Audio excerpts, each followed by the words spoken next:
हर एक इंसान जीना चाहता है और हमारे जीने को बेहतर बनाने में जो चीज़ें मदद करती हैं वो चीज़ें हमें सुख देती है। लेकिन ऐसा हमेशा नहीं होता। कई सारे इंसिडेंट ऐसे होते हैं जब हमें दुःख मिलता है और इन्हीं इंसिडेंट्स में से एक होता है धोखा मिलना।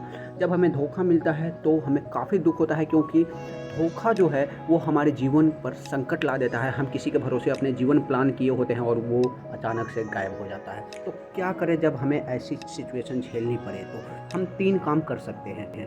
पहला, अगर किसी ने आपको धोखा किसी गलतफ़हमी के कारण दिया है तो आप उसे रिज़ॉल्व कर लीजिए।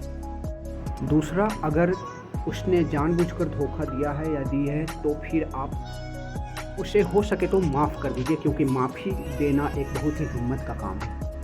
और तीसरा, अगर वह माफ़ी के लायक नहीं है, बहुत ही गिरी हुई हरकत है, तो आप उसे सज़ा दे सकते हैं। लेकिन और उसके लिए आप एक लिस्ट बनाइए और उस लिस्ट में आप उसका नाम डालिए, उसके करतूत और उसकी सज़ा लिख लीजिए। इस लिस्ट को किसी ऐसे जगह पे सेव कर लीजिए जहाँ से आप इसे जीवन भर एक्सेस कर सकते हैं, और फिर उस इंसान के बारे में भूल जाइए और आप इस लायक बनने की कोशिश कीजिए कि आप इस लिस्ट में लिखे गए सज़ा को उसे दे सकें।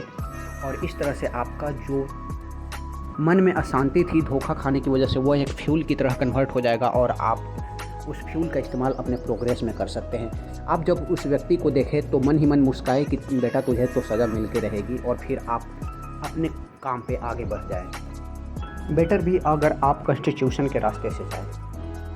हालांकि कुछ मामले व्यक्तिगत स्तर के होते हैं और उन्हें व्यक्तिगत स्तर पर सुलझा भी सकते हैं। जिस बात की हमें ध्यान रखनी है वो है कि हमें खुश रहना ज़रूरी है किसी भी तरीके से। हमारा मकसद किसी को दुख देना नहीं बल्कि खुद को खुश रखना ज़रूरी है।